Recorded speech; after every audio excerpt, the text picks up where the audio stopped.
Excellencies, distinguished delegates, dear colleagues, friends, I'm honored to welcome you to this event. My name is Jemima Njuki, and I'm the Chief of Economic Empowerment at UN Women, and I'll be your moderator for this session. Before I start, let me clarify that we have interpretation in English and Spanish, and the translators have asked that we speak slowly to allow for better interpretation. So this discussion on care systems for people and planet as a transformative lever towards gender equality and a sustainable, resilient, and inclusive future is organized by the Global Alliance for Care, the National Institute of Women of Mexico in Mujeres, and UN Women with the support of Generation Equality. As we all know, at some point in our lives, we have provided care, or we have received care. Care is an important aspect of human development and the resilience of our society. We have seen how the compounded crises we have faced continue to underscore the vital importance of care work in the functioning of society and economies. It is increasingly recognized as central to unlocking progress across multiple sustainable development goals. But we also know that the unequal distribution of unpaid care work and limited access to maternity, childcare, and parental benefits is a key driver of gender inequalities. And yet, when governments can play a decisive role in accelerating progress toward gender equality through legislation, fiscal measures, programmatic change, and public-private partnerships, we know countries have made significant progress, and we will be hearing about that progress today. UN Women frames its work on care through the 5R framework, recognizing the connections between women's unpaid and paid labor and the need for transformative measures across all the interlinking policy areas of care, macroeconomics, labor, inclusive, and comprehensive care services. To start us off, I would like to introduce UN Women's Deputy Executive Director ad interim, Ms. Sarah Hendricks, who will provide opening remarks for our panel. Thank you so much, Jemima, Excellencies, and distinguished delegates, dear friends who have gathered here early this morning. A warm welcome to this event on transforming care systems for people and planet. We are very grateful for your time today. COVID-19 exposed significant global realities in care systems, highlighting the essential role of care work, but also highlighting its impact on societies. The pandemic brought attention to persistent gender disparities and persistent gender inequalities. Unpaid care, predominantly done by women, has long been undervalued and neglected. We know that. On the other hand, paid care work, though essential, also faces very precarious conditions. It faces health risks, economic penalties. It disproportionately affects women who are the majority of paid care workers. These realities challenge our capacity to achieve the SDGs, which rely on systemic challenges in current care arrangements. And it's increasingly clear that we cannot sufficiently eradicate poverty or challenge the existence of hunger if we don't challenge the ways in which care is disproportionately set up to drive inequalities. And we know that women continue to disproportionately shoulder caregiving responsibilities. There's all sorts of interesting estimates in this regard. And one of those data points shows that 512 billion additional hours of unpaid child care work was due to the pandemic, when so many children were at home. Women were providing 29% more child care per week than men in 16 countries where data was collected. And this all has, obviously, impacts on women's lives, but it has economic impacts as well. that were very severe, with women losing over 64 million jobs globally, and also women being forced to leave paid work, to fundamentally just reduce their working hours in order to take on and shoulder these increased care responsibilities. This was happening the world over. Sadly, the response to these challenges has been inadequate. UN Women undertook an interesting analysis of all the policy levers on COVID-19 and found that only 11% of the social protection and labor market measures worldwide supported those rising care demands, with the majority of those being implemented in higher income countries. So amidst these challenges, which are many, I do want to highlight on this very early morning that there is hope. The pandemic forced us to actually recognize care, to have a focus on care as a societal concern. I've been working in this space for over 25 years, and for one of the very first times, I saw the gender division of labor at the household level and care coming into a focus of conversation like never before. And that, in fact, actually was encouraging. We saw this transcending, in terms of the conversations, issues of gender, of race, of class, and looking at the ways in which care disproportionately affects women from an intersectional lens. And UN Women has been playing a pivotal role in transforming the care economy globally, really seeking to place this topic on political agendas, to also generate evidence around it, and to advocate for change.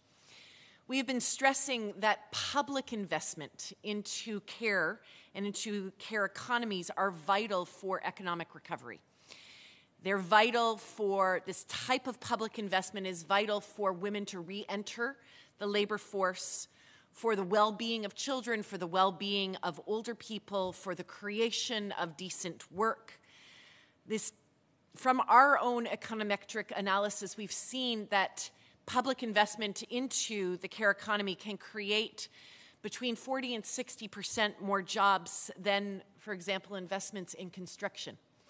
Really interesting data point when you think about where does our public investment money go. Governments, civil society, multilateral organizations, donors, business leaders, I think are increasingly understanding that their shared care co-responsibility and addressing care work is critical to economic justice, it's critical to society well-being, it's also critical to gender equality. So here we are, after COVID-19, and now is a pivotal moment. I think it's really time for a paradigm shift to recognize the centrality of care in our economies, in our societies. UN Women is working with governments, with stakeholders to aim to value care as an investment rather than as a cost. Together with ILO and ECLAC, we've worked to develop very, very catalytic policy tools that work with governments to estimate the costs and benefits to the economy through investing in care systems. And we're going to hear about more of that work today. Through the Global Alliance for Care, co-led by the National Institute of the Women of Mexico in Mujeres, and UN Women, we are advocating for comprehensive care and social protection systems, really accompanied by macroeconomic policy reforms. And while we're seeing progress, and we're going to hear about that progress today, we also know that that progress across the world is uneven. And so we really want to seize an opportunity to build on the collective response to care challenges, to align efforts and to drive this forward effectively in service of social justice, of gender equality, and of sustainability. So as I close, and as we are reaching the midpoint of the SDGs, we believe that it's crucial to unleash the transformative power of care systems.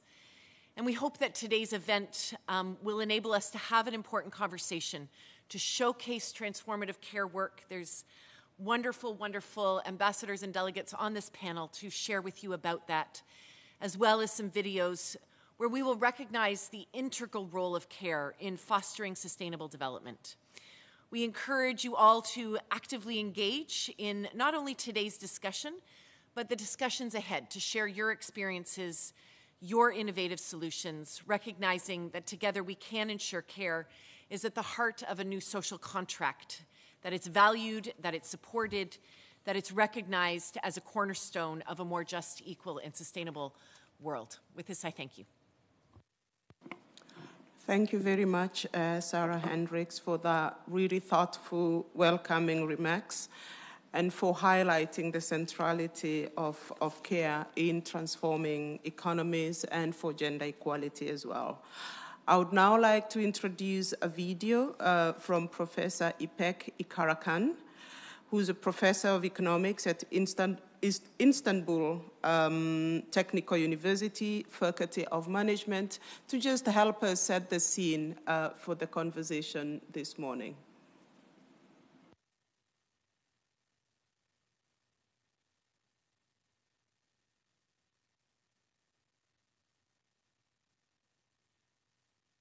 Good morning. Thank you for allowing me to make an intervention in this important side event of the high-level political forum.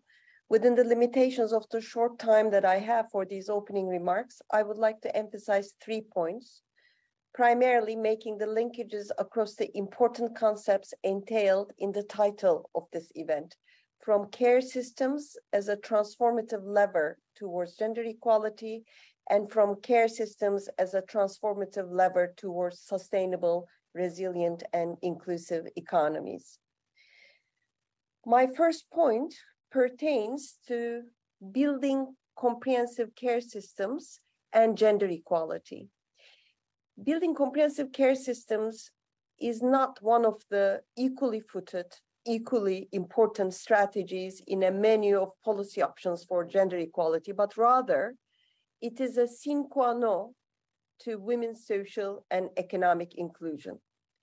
I believe the strong link between care and gender equality needs little explaining.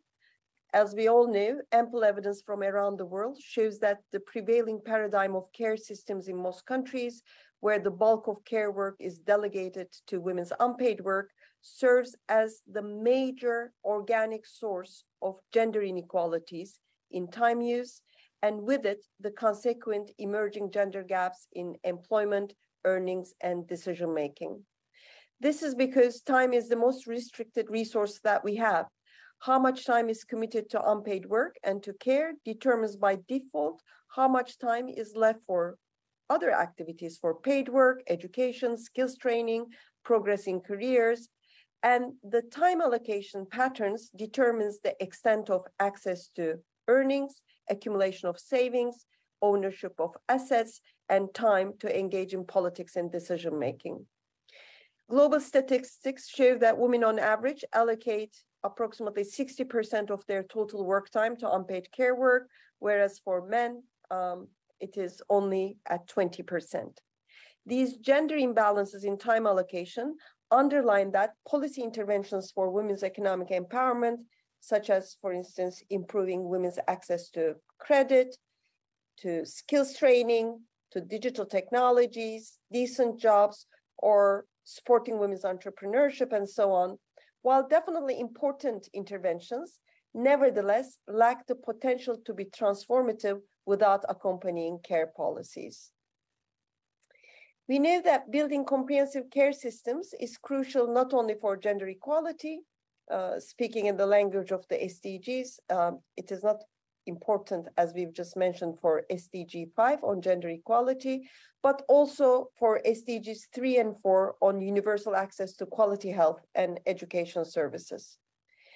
Care policies have also acquired increasing urgency for addressing the emerging needs of aging societies, as well as addressing the risks posed by external shocks, such as the COVID-19 pandemic and climate change.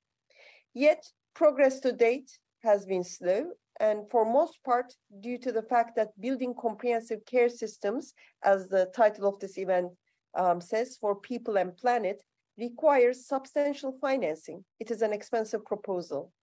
So the question remains, how do we move this agenda forward with more force? This brings me to my second point.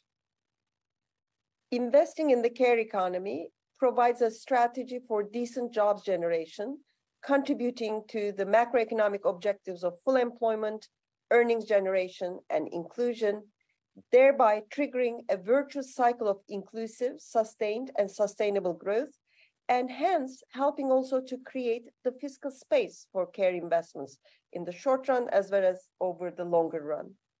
A wide range of country-level policy studies, in which I've also been involved as a researcher, shows that the social care services sectors, namely the education sector, including early childhood care and preschool education, and the healthcare sector, including long-term care services, demonstrate a strong potential for jobs generation. This is because these sectors have the highest employment multipliers amongst all sectors. For instance, public spending directed at social care services expansion has been shown in many country contexts to create about 3 times more jobs than similar magnitude of spending being directed instead at, for instance, physical infrastructure and the construction sector. In a global simulation we conducted for the ILO report in 2018 on care work and care jobs for the future of work, we find that increasing care expenditures towards meeting multiple SDGs, SDGs 3, 4, 5, and 8 by 2030, has the potential to create close to 120 million additional jobs. These studies exploring economic returns to investing in social care has helped to build a bridge to progressive macroeconomic policy proposals on strategies to achieve full employment. This macroeconomics discourse focuses on the insufficiency of market-only mechanisms to address economic crisis, to trigger a recovery and reduce unemployment in the short run. They also point to the long-run structural transformation of our economies under technological advances such as artificial intelligence, digitalization, and the emerging phenomenon of jobless growth. Against this background, investing in care services is increasingly singled out as a future-looking strategy for decent jobs creation in progressive macroeconomic proposals.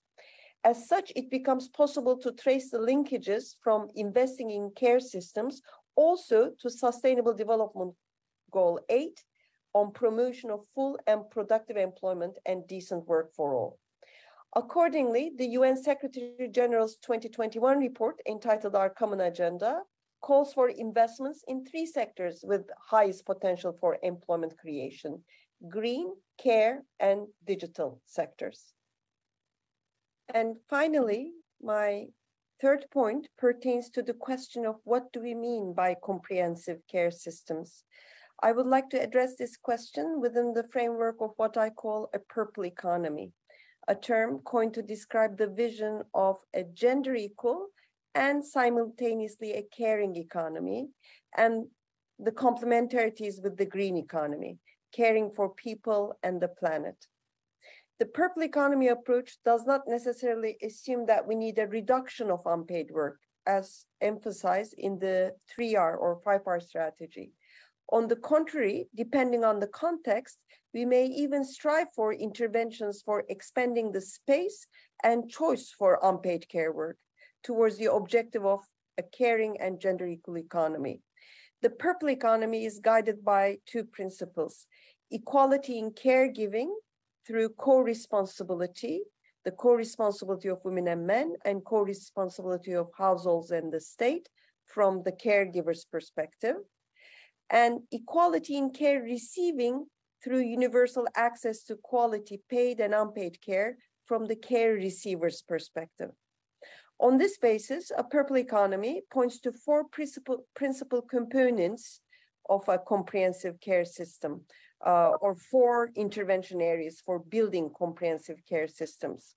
First is what we've already mentioned, building a universal social care services infrastructure of quality services with widespread access to childcare, education, health, and long-term care services. And we've also already mentioned the synergies between this and progressive macroeconomic proposals for full employment and sustained economic growth.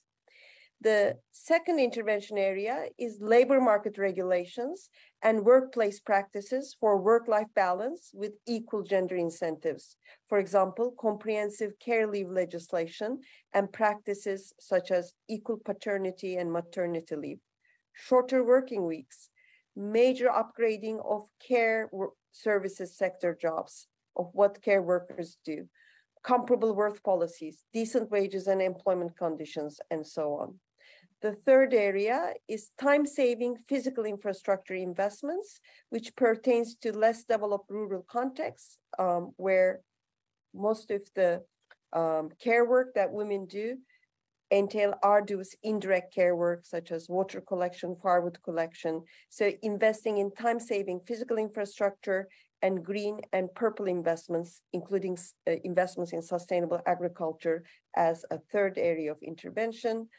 And finally, an enabling supporting macroeconomic policy framework where the exclusive focus on growth is replaced by objectives of full employment, employment creation, decent jobs generation, and building resilience against economic, health, and other shocks. Let me finish by pointing out some of the complementarities between the purple and the green economy visions, caring for the people and planet. So caring for people in a sustainable way is possible only making sure that we care for the planet first. But if we want to care for the planet in a gender equal way, also caring for gender equality along the way, for example, such that women and men have equal access to emerging green jobs, then we need purple economy interventions for equal distribution of unpaid work and care work. And finally, purple jobs or local care services jobs, which score very low on emissions and waste, are also green jobs with the potential to contribute to sustainable economic systems with full employment. Thank you very much for your attention, and I wish you all a productive discussion for the rest of the session.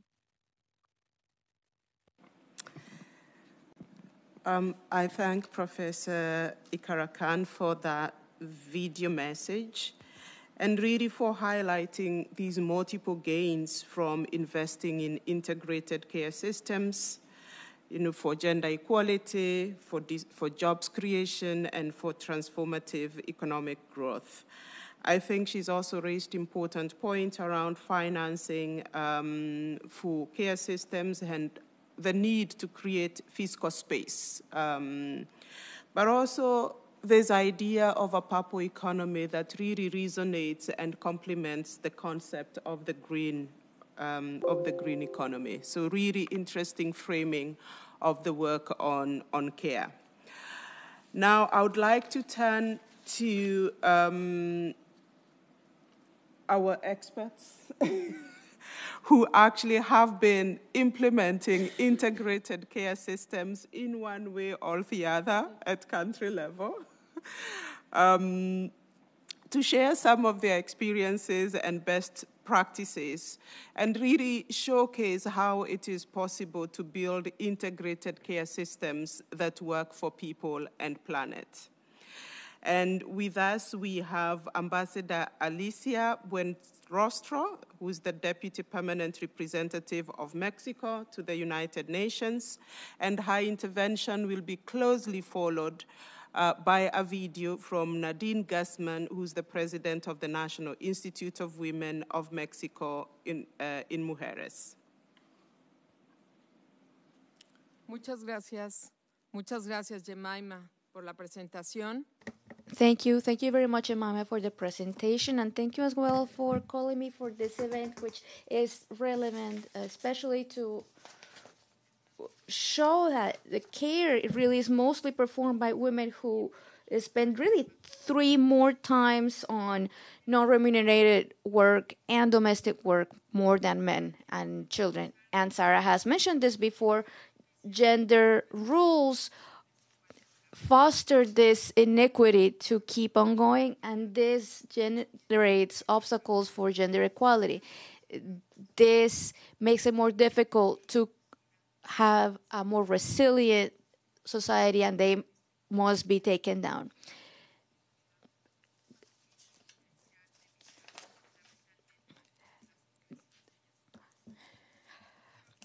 Luckily for us, we've already started to take our first steps towards that society, that more equal society we aspire to and that everybody deserves. In the frame of the forum Generation and Equality, Mexico was a leader when it came to rights, and there we promoted specific actions which benefit the rights of the people who work on care and support. We recognize, therefore, the invaluable effort of ONU Mujeres Mexico and the Mexican Institute of Women's to make these efforts, which, amongst others, have created collective efforts as as a global alliance for care. Therefore, we are very excited to know that the president of Women, Dr. Nadine Gassman, who's also a good friend, can offer us a message during this session. But before that, I'd like to highlight 3 ways that can be strengthened in multiple areas regarding care. First of all, we must strengthen international cooperation to recognize care and support as a right. And that's why we're here this morning. It is, of course, a matter of rights. We need to find agreements to get rid of the barriers that perpetuate stereotypes and social norms that are not useful for support.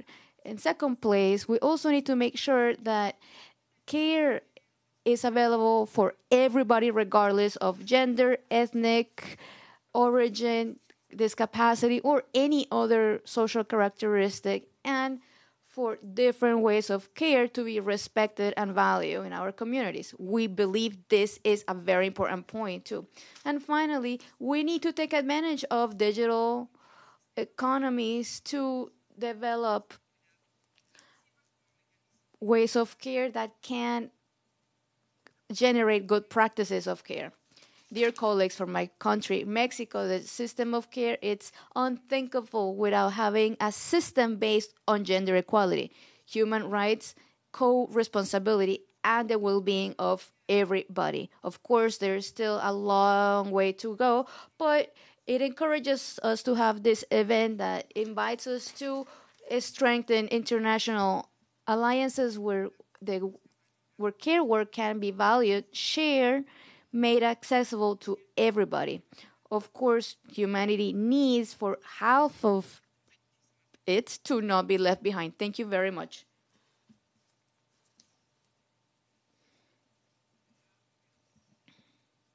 Message from Nadine Gassman.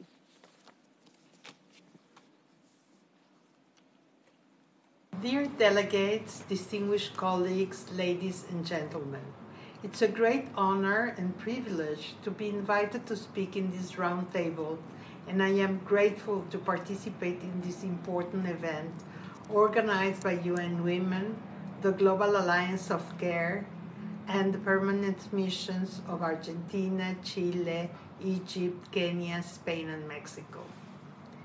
This session represents an opportunity to highlight the importance of positioning care, caregivers, and care receivers at the center of our agendas, considering care as a human right and public good to achieve transformative recovery after the COVID-19 pandemic. This discussion is especially important for us since Mexico is in a process of deep transformation led by our President Andrés Manuel López Obrador, where equality and inclusion are at the center of the economic, social, and political policies, and we're building the national care system. We acknowledge the importance of promoting progressive, inclusive, and sustainable and intersectional care systems that will encourage women's development, economic autonomy, decent work, and well-being, with a full understanding that valuing care is key for national growth. For the National Institute of Women of Mexico, getting closer to an equitable organization of care is decisive for achieving social justice within the framework of a new development model that promotes gender equality in all its dimensions for the sustainable development of the economy, society, and environment.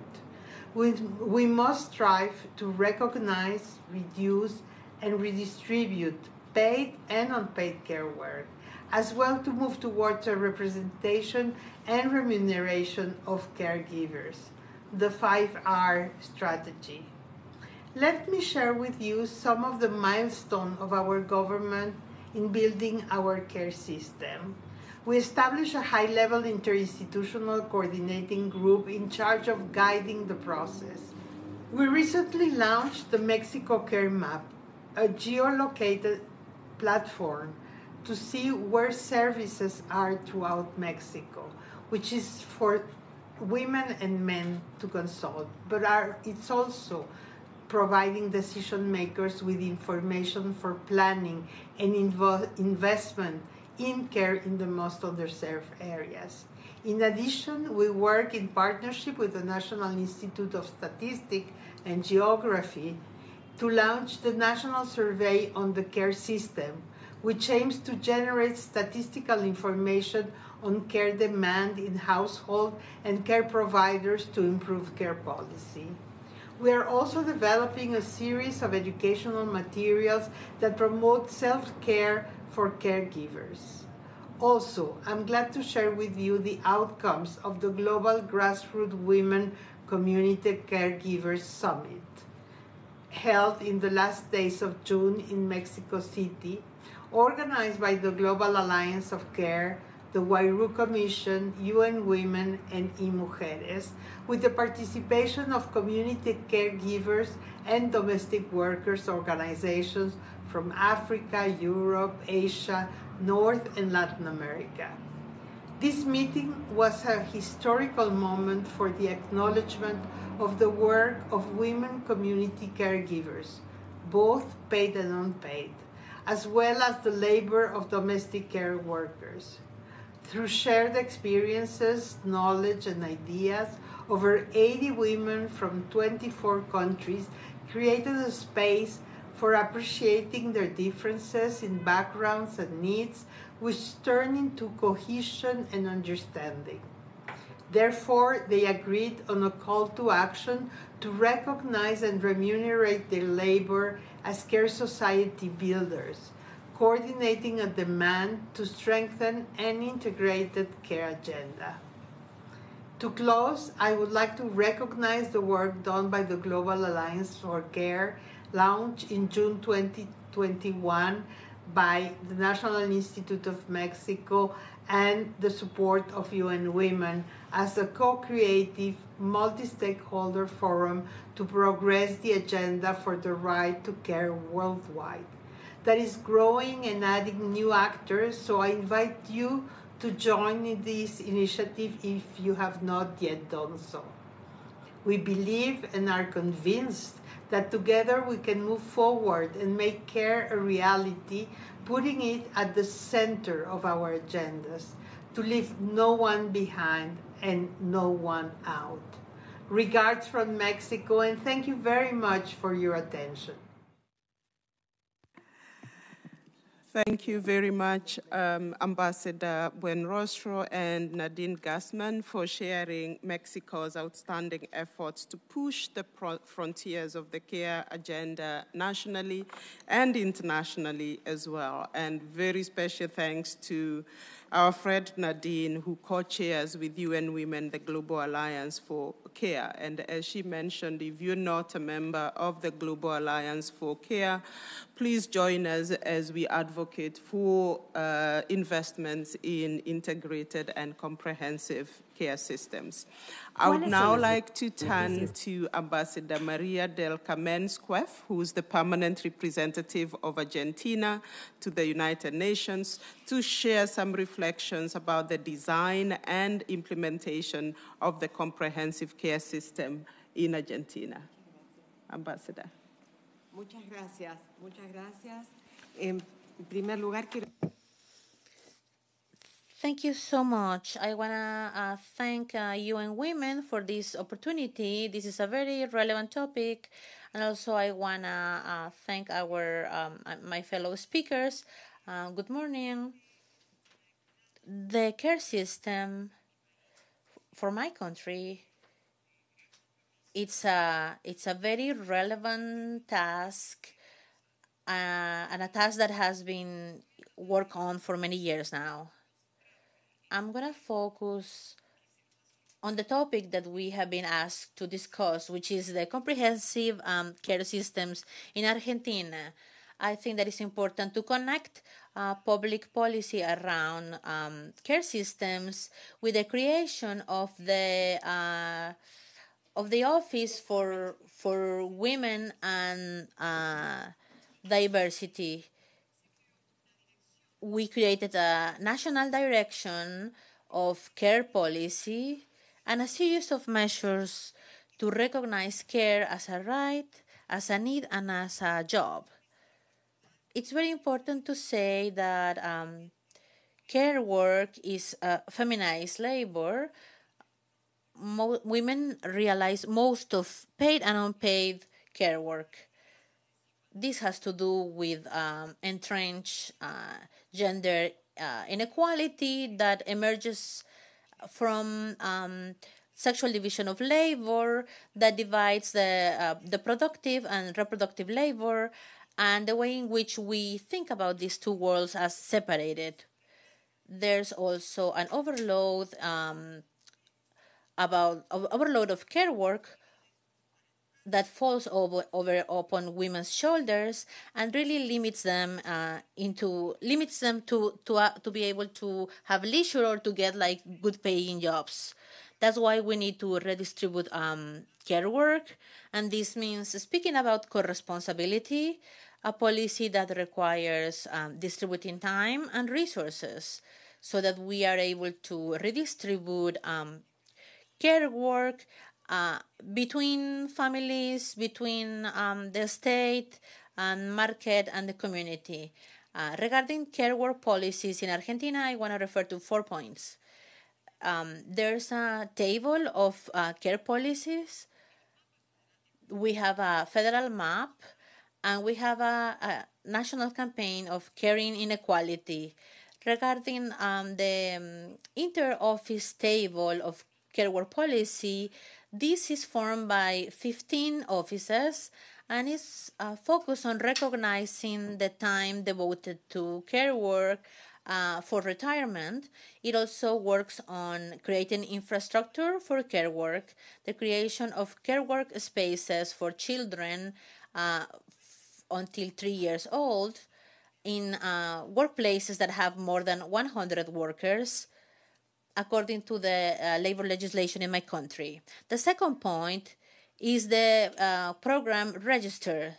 This is a program that recognizes and makes visible the labor conditions of people that offer care work as paid labor. This is crucial for gender equality because this is the third industry that is more relevant for women. We also want to reduce we want to increase registered labor so that we want to really promote women to actually get bank accounts. And this will allow them to access credit and to access economic empowerment. Point number 3 is the general map of care work. The objective of this map is for care workers to be able to connect people that need care work. This map includes different services like public and private and community services. In relation to the national campaign, Caring in Equality, this is a tool meant to promote more consciousness and collective responsibility about the right to provide and receive care. The implementation of this campaign is done through sensibilization campaigns, organizing meetings with local leaders, local care work assemblies, and all of this also has a reflection on exterior policy, where we work for the recognition of care work as a human right. I want to focus on how Argentina has been really supporting the 15th conference of the CEPAL, organized in October of 2022, and the result of this meeting was the Buenos Aires commitment. This is a tool that is a reference point in our region to advance towards the implementation of policies and care systems based on human rights. This is a very progressive document that is recognizing the right to care work as a human right regionally. And this is, I want to really highlight this, because among the speakers, we have three countries in this region. And this agreement is an agreement that emerged from Buenos Aires, but it's the result of regional work. And we really need to highlight this. I want to close by highlighting once again about the Buenos Aires commitment, that it's a point of departure. It really needs to invite us to build a network that uplifts care work as a human right. Thank you. Sharing some of those really impressive innovations, both in policy and programs that Argentina is undertaking, but also bringing out these aspects of the regional cooperation and regional commitments, because I think this is one of the biggest collective efforts that we have seen in terms of influencing care systems at a regional level. I would now like to point you to a video that shows some of this work and the support that UN Women has been providing for this work in the region. De invertir en sistemas integrales de cuidados. What are the benefits of investing in comprehensive care systems? It's a matter of recognizing, reducing, and redistributing care work that women perform mostly today. The objective is to have a new social way of distributing work with a perspective dealing with human rights, gender, and equality. This contributes to the direct benefit of everybody. This allows for employment. For instance, investing in childcare and others can provide 3 more times the work than anything that has to do with construction. This also brings a yield back when it comes to taxes, and it brings up higher income for everybody who works with this. This is crucial for achieving gender right. This also has an impact on everyone who works on care work, so that they have more time, so they can train themselves. This way they can formalize their work, which is very often precarious. Investing in the short term generates more equal societies where everybody has more opportunities to develop themselves and have a decent job.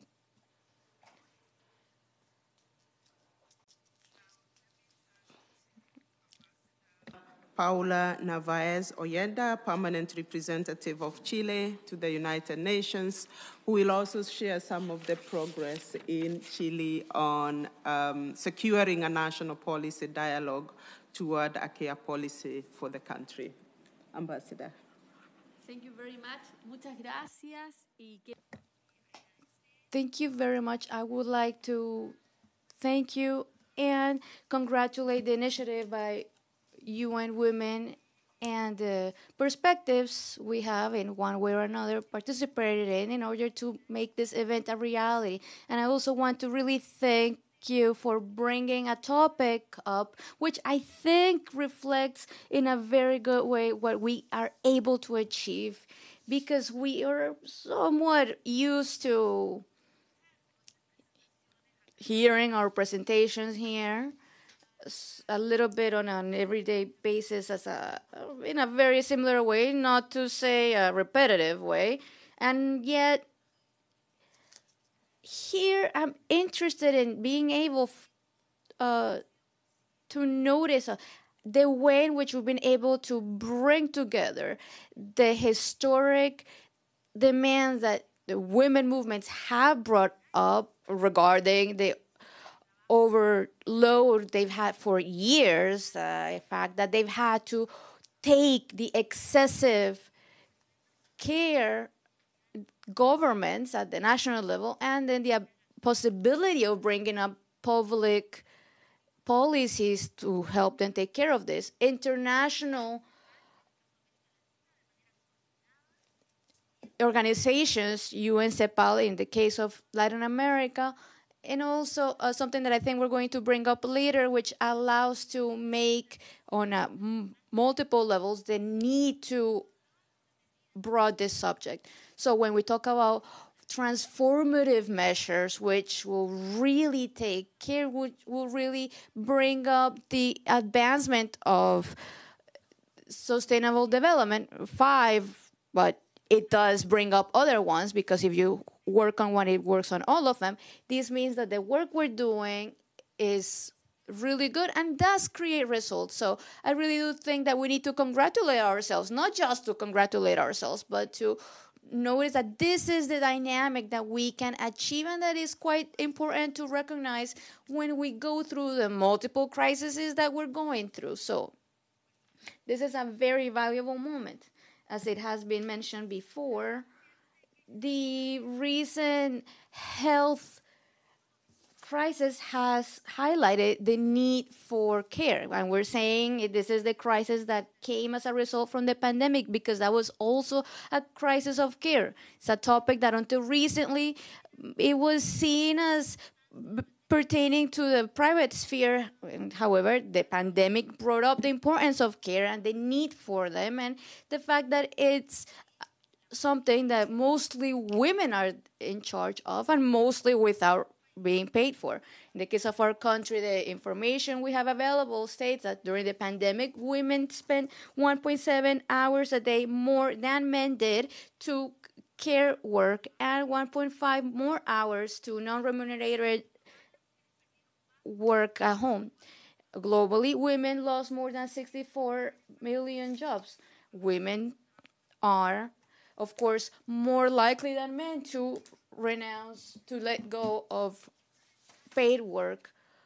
And this is a reality that is quite dramatic in Latin America, where we've had issues when it comes to the rate of formal work, and of course the pandemic made women have to leave those spaces, and going back in is a lot slower, and it's a way of to go back in an informal job, and that is less for them when it comes to social security, which brings up some degree of poverty later on.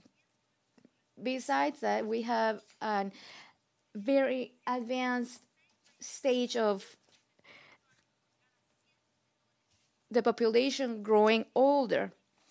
In Chile, this means that we need to take care to realize that the elderly, and especially women who are within the elderly, are people who need care, but they're also people who take care. I mean, there's elderly women who are in care of other people.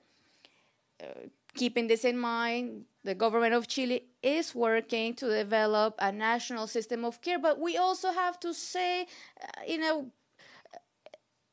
with the idea of hoping to obtain other positive ideas and experiences that have happened in other countries in the region.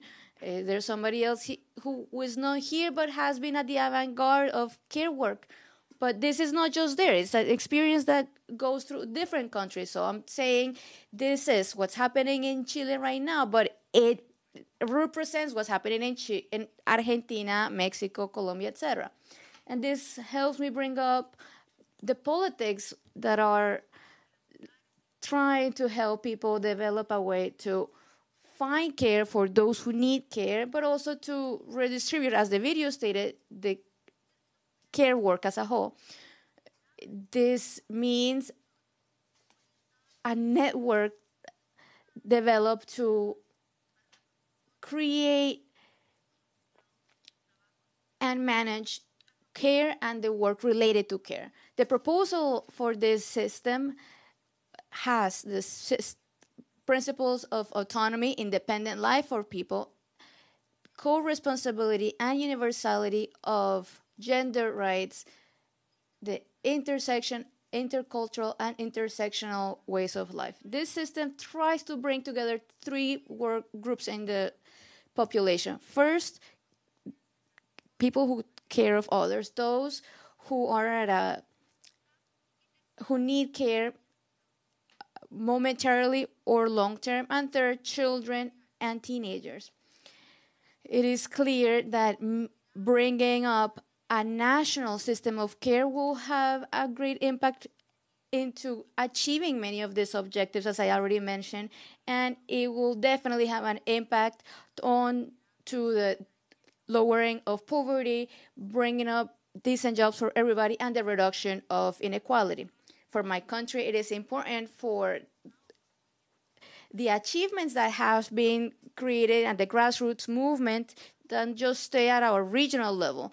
We are engaged in making this happen at the global level. We have the compromise from Buenos Aires, as our dear Argentinian ambassador has brought up, and it has high ambitions to bring up gender equality and multiple levels. We've also had a coalition towards justice and economic rights from the Forum of Equality and the Alliance of Care, which is calling us together today. At the same time, UN is moving towards a system of care, and I would like to highlight the work of UN Women. It's important for the development of this agenda, while the Office of the High Commissioner of the United Nations has highlighted the importance of care for those who provide care. This has worked the frame of the 5 R's when it comes to decent work and on care, which we see with a lot of pleasure. And I'd also like to add the important job of the Economic Commission for Latin America, which has also joined forces with them. Also Spain, Chile, and also the names of other important countries come up, like Germany, Argentina, Colombia, Spain, the Philippines, Mexico, United Kingdom, Tunisia. They have presented a resolution, which I'm sure our dear colleague from Spain will tell us all about at the global level, to try to highlight the agenda of care at this level. So this way we will come on July 24th for a resolution that tries to bring together all this effort, including grassroots organizations, the private sector, unions, different bodies within the United States, among others, to try to keep on working on the agenda of care. We need to take advantage of this new day, which is not just one day, but which allows us to reflect regarding the local initiatives at the and at the international level too, during the next meetings of the second and third commissions and the processes that are currently taking place, such as the OS Forum, which will provide an opportunity to continue this discussion and to make sure that we continue with a long-term follow-up regarding all these policies. This, please remember, happens in September during the high-level week. You can count on Chile as a strategic partner to try to and bring up the care when it comes to gender equality, a decent job, and which also can bring a great help towards sustainable development, and which also has to comes up very well with the recently announced gender equality policy of Chile. Thank you very much. The regional and global efforts to secure the highest standard for care provision of services and infrastructure. Now, as we know, as the COVID-19 pandemic swept across the globe, Grassroots women community caregivers stepped up as frontline responders. They provided care, support, and resources to their communities. They were unsung heroes, filling gaps in emergency response and relief and proactively building solutions to emerging needs at community level. Their work transcends across and beyond crisis, and they continue to be such important pillars for communities' resilience. As Nadine Gassman mentioned a few days ago, community caregivers and domestic workers from 24 countries in Africa, Asia, Europe, Latin America, and North America, and the Caribbean gathered in Mexico for a Community Caregivers Summit, convened by the Wairu Commission, the National Institute of Women of the Government of Mexico, UN Women, under the Global Alliance for Care. I would now like to introduce Violet Shivutse, who's the Global Chair of the Wairu Commission's governing body, to present the aspirations from the community caregivers and domestic workers in this call for action. Good day to everyone gathered for today's discussion. I'm thankful to have the opportunity to address you as the chair of Wairu Commission, a grassroots women-led social movement with 100 member groups in 42 countries worldwide.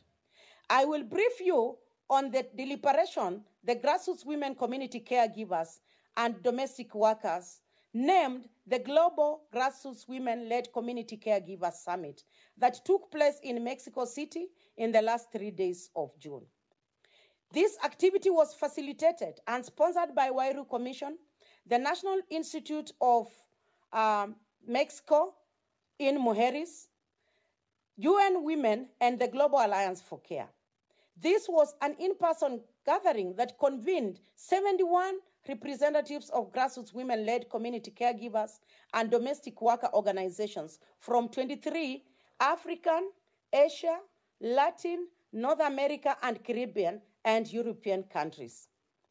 Over these 3 days, leaders of 48 women-led caregiver organizations deliberated to enumerate and celebrate the contribution and impact of their groups and efforts to support communities and families cope with a 3-year-long health pandemic, the COVID-19.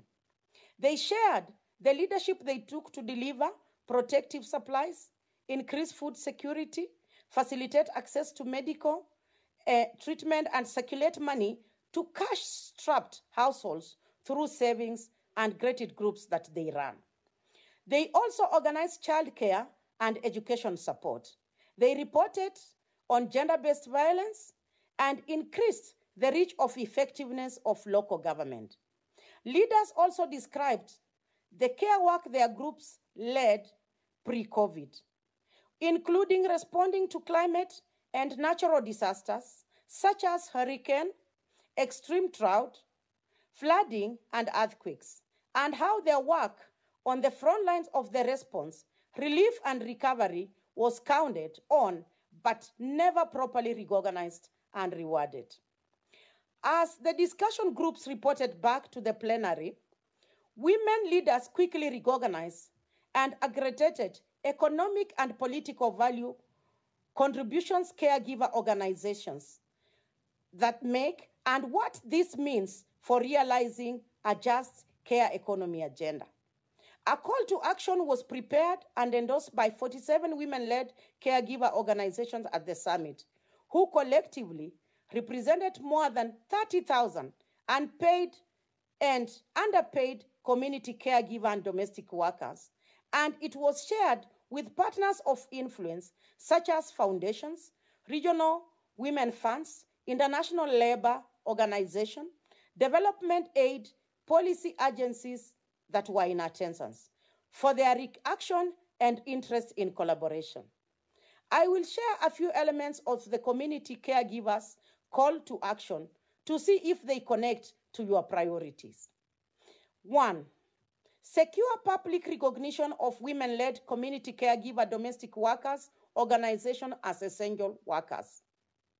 2, resource and strengthen community caregivers and domestic worker organization via initiatives and financial investments that ensure decent work, social protection for grassroots community caregivers and domestic workers.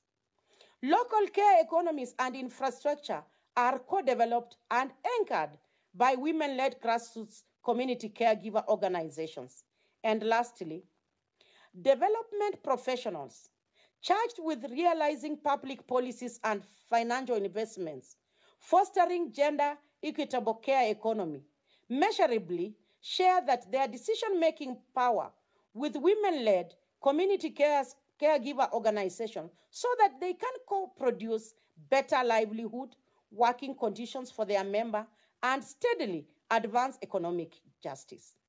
One day, I expect to see 3 grassroots women-based caregiver organizations speaking as experts whenever we have 5 government or professional policy developments, so that I know that it's a big culture shift compared to where we are today.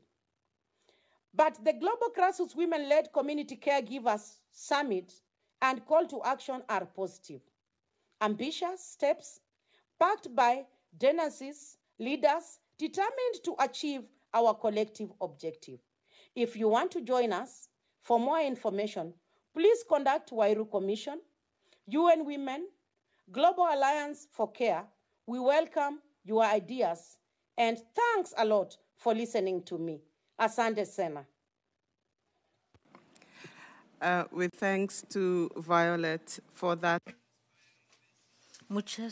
Continuing to spread the grassroots women, community caregivers, and domestic workers call to action. And indeed, the Global Summit provided a unique opportunity to amplify their voices, to celebrate their contributions, and to see how we can all come together to catalyze transformative change. And I do hope that you join this wave of activism and support in any way you can to support these pillars of community. Before going to our next panelist, I know we have talked about the Buenos Aires commitment. We have heard from Mexico, we have heard from Argentina, we have heard from Chile, and I wanted to show you that these efforts are going on across the world. So we do have a short video from Eastern and Southern Africa, where recently stakeholders gathered together to exchange ideas on how to transform care systems in that region.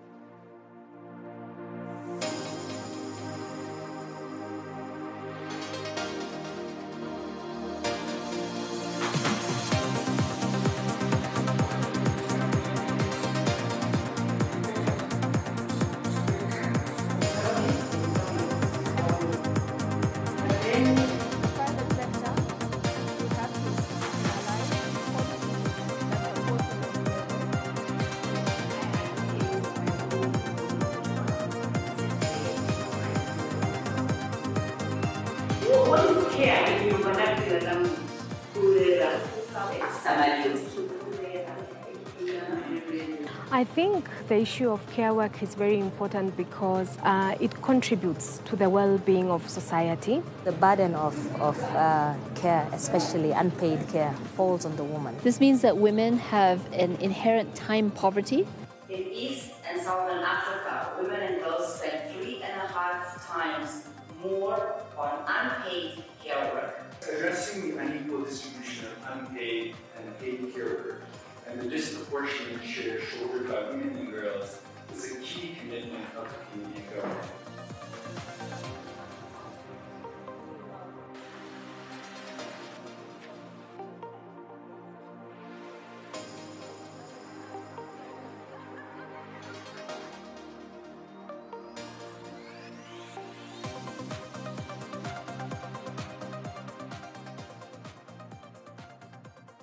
So I hope that you feel that you have been able to contribute also to the conversations and that you have also learned something new from either us or the colleagues or other people in the room.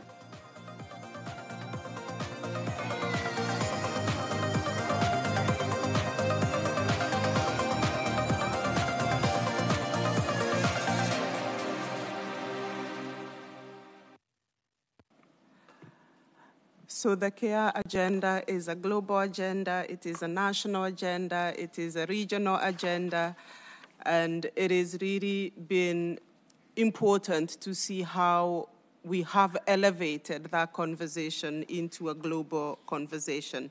So I do want to thank our panelists who, through this discussion, have demonstrated that we can actually overcome the challenges we face in promoting comprehensive care systems with collective efforts, innovative approaches, and policy reforms. We hope that you have been inspired by these stories of success.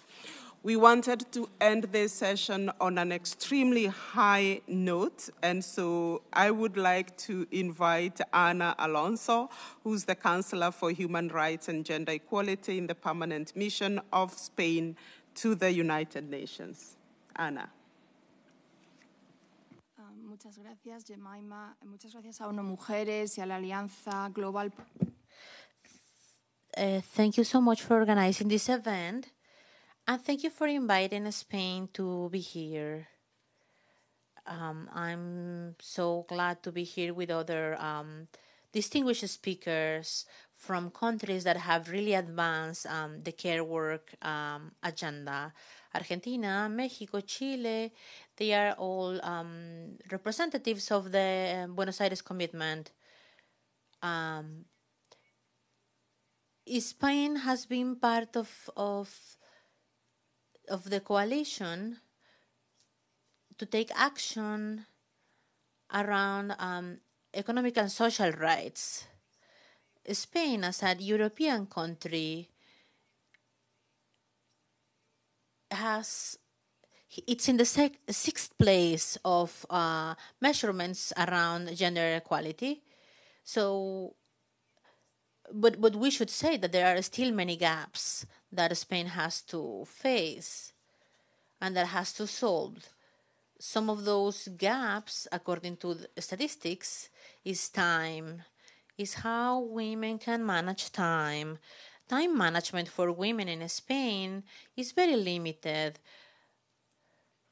precisely because of the time that they devote to care work at home, the time that they devote to caring for other people. That lack of time is really is a limitation to access paid labor. You have already mentioned that you have shared, like data from your countries and global data, but these concerns that your countries have is shared in Europe and in Spain. This is a concern that led us to consider the possibility of bringing the debate of the care work agenda to the UN. And the way which we decided to go about it is through a resolution, a very humble resolution, which is recording, this is for us, is just like the first step to see how the care work agenda will be received in the UN. We have identified 9 states that have already been mentioned, so I'm not going to repeat their names. But we have discovered that in the UN there is really enough sensibility around care work. We have discovered that there are many countries here that are concerned about care work and that want to develop policy around this. So this resolution, we have been working around a resolution with the support of 3 organizations, 3 agencies, 3 UN agencies, UN Women, the Office of the Highest Commissioner for Human Rights,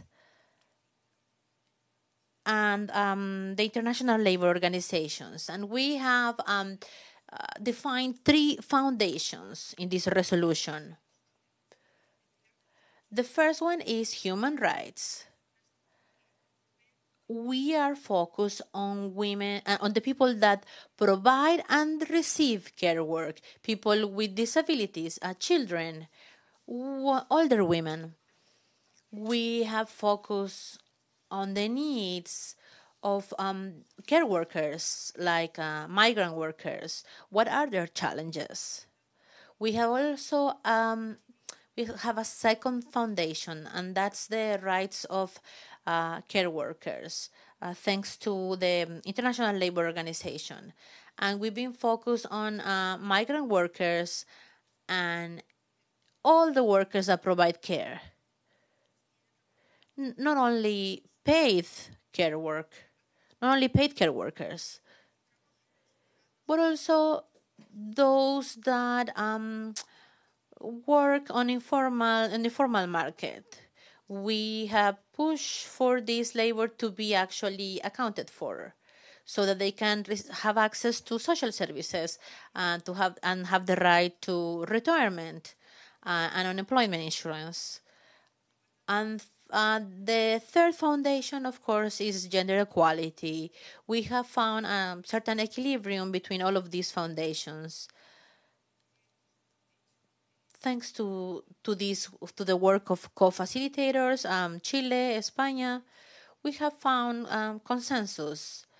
And on July 24, the resolution is going to be adopted in front of the General Assembly of the UN. We are very proud of this step. We really want to offer our gratitude for the support that we have received. And we believe that this is a cornerstone for developing a whole infrastructure around care. And the outstanding work as facilitator with Chile of the negotiation of this important resolution.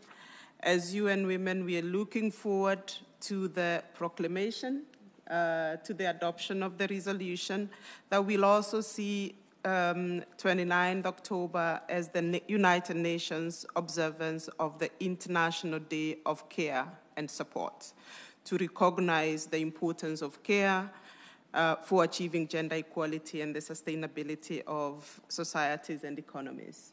I think what I can say is, on behalf of the three agencies, that we affirm our commitment to this resolution and the accompanying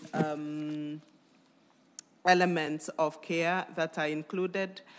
We see the observance of this International Day of Care as really critical for spotlighting the critical role of caregivers who often go unrecognized, and strive for a world where they are supported, where they are empowered, where they are afforded fair working conditions. And at the same time, we see it as an excellent opportunity to advocate for the rights and well-being of care recipients, ensuring they receive quality care regardless of their gender, and to also foster a culture of empathy, compassion, and equality in our communities. So with very many thanks to the government of Spain and Chile and all the other member states who constructively have translated this resolution from a long-standing aspiration to a vivid reality.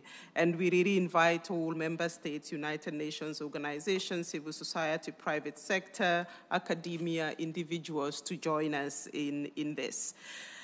We believe together we can elevate our voices to raise awareness and promote investment in a resilient and inclusive care economy, including developing robust and resilient care systems. And we are counting on your leadership. With this, we come to the close of this session. Unfortunately, because we started a few minutes late, we will not have any questions, reactions from the floor. But we really do appreciate that you could spend the morning with us discussing this important topic. I would like to thank our panelists for sharing such rich experiences. I think your countries really exemplify the possibilities that we have in terms of improving care systems at national level, building on innovative practices, building on our own political commitment to do this. And with thanks to Sarah Hendricks for also providing opening remarks for this session, and with thanks to the technical team that have been supporting us this morning. Thank you all so much, and have a good day.